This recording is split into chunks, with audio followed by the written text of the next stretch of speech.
Hello guys, you're welcome back to my channel. My name is Tessie. Good morning, good afternoon, and good evening to you all, depending on where you are watching from. Hope you all are doing well, and thank you so much for stopping by. So today we are talking about the Economic and Financial Crimes Commission, EFCC, and their latest announcement of big corruption cases against some Nigeria's most powerful politicians. The EFCC announced that they are going after 7 former governors and several ministers for corruption. But here is the truth: the EFCC is more of a joke than a serious anti-corruption agency. They arrest people, make headlines, but when it comes down to it, nothing ever changes. And now, in 2024, they claim they are going after former governors and ministers. But with politicians like Yahaya Bello on the run, it is clear the EFCC is still chasing shadows. Alright, before we continue, I want to beg you, if you haven't done that already, please help me by liking the video so that YouTube and Facebook can recommend it to more people. May God bless you as you do. So let's talk about Yahaya Bello, the fugitive former governor of Kogi State. He's been accused of misappropriating about 190 billion naira. Yes, billion. But what's happening now? Instead of facing justice, Bello is on the run. The EFCC can't even catch him. This is exactly what we've come to expect from the EFCC. They let politicians like Bello, who have access to vast amount of public money, slip through their fingers. Instead of arresting him and making him face trial, the EFCC left it scrambling while Yahaya Bello is enjoying freedom somewhere, possibly outside the country. How can the EFCC claim to be fighting corruption when the people they are supposed to arrest are running around free? It is laughable, honestly. Now, Yahaya Bello isn't the only big name in this so-called crackdown.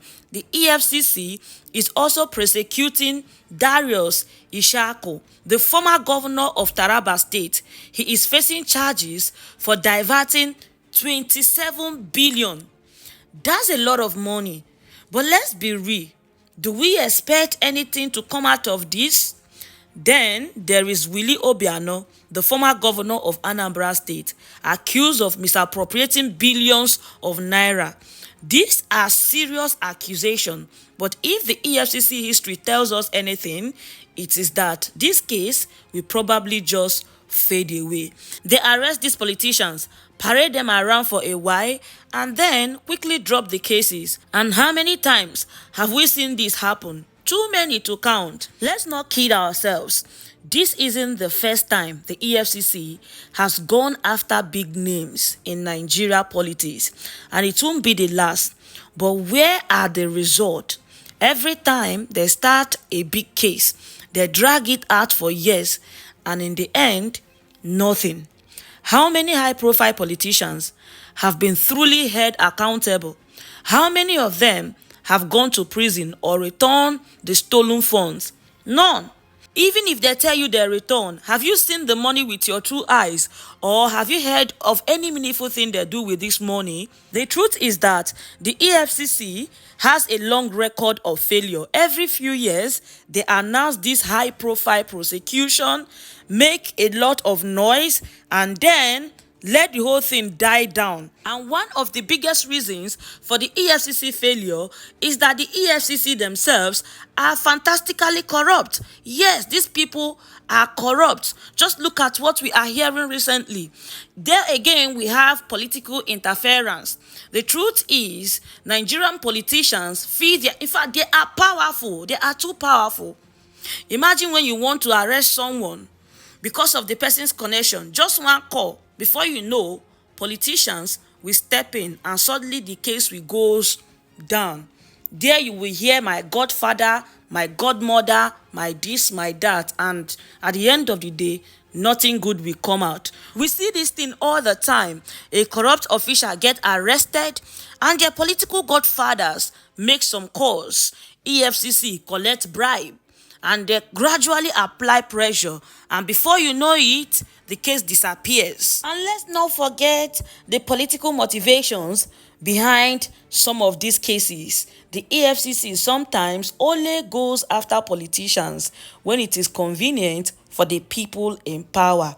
It is all part of the game, and unfortunately, the EFCC is playing it so well, because if not so, there are so many criminals, known criminals, who are working freely, which in a sane country, in a country where truly they fight this corruption that we are talking about, by now they will be cooling off in jail.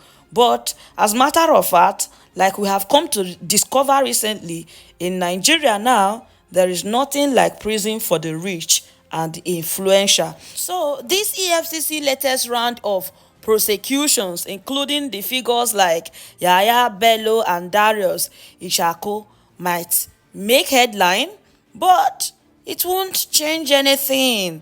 We have seen this movie before. Arrests are made, media attention skyrockets, but after a while, the story fades away and justice is never served. Nigeria's struggle continues. It is the same old pattern over and over again. No convictions, no serious consequences, just more broken promises from anti-corruption body that doesn't have the power to fight the real battle. Even now, with Yahaya Bello on the run, the EFCC is left looking incompetent. If they can't catch someone like Bello, who is being accused of stealing billions, how can we trust them to go after the truly powerful figures in the Nigerian politics? At the end of the day, Nigeria's problem is not just corruption. It is the institution meant to fight the corruption, like the EFCC, weak, toothless, and often complicit in the system. These high-profile cases are nothing more than smokescreen meant to distract the public, while the politicians continue doing what they do best, getting away with theft and abuse of power. The truth is, nothing will change until we have a system that is truly independent, one that can go after corruption without being influenced by the political elite. But right now, that's a far-off dream. The EFCC will continue its charade, announcing big cases, arresting some politicians, and letting the whole thing collapse in the end. The circle will continue, and Nigerians will keep waiting for justice that never comes. So here we are again, another round of EFCC arrests, more big names, and yet deep down we all know the end of the story. With Yahaya Bello on the run and other politicians denying their involvement, we can already see how this latest chapter in the Nigeria corruption saga will play out. So what do you think?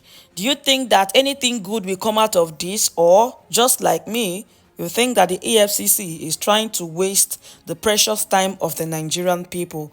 Will there ever be a day when corrupt politicians are truly going to be held accountable in this country? Let me know your thoughts on the comment section. And with all of that being said, I'm going to say thank you so much for watching. Please don't forget to like, share, and subscribe, and I'll see you all in my next video. Bye bye.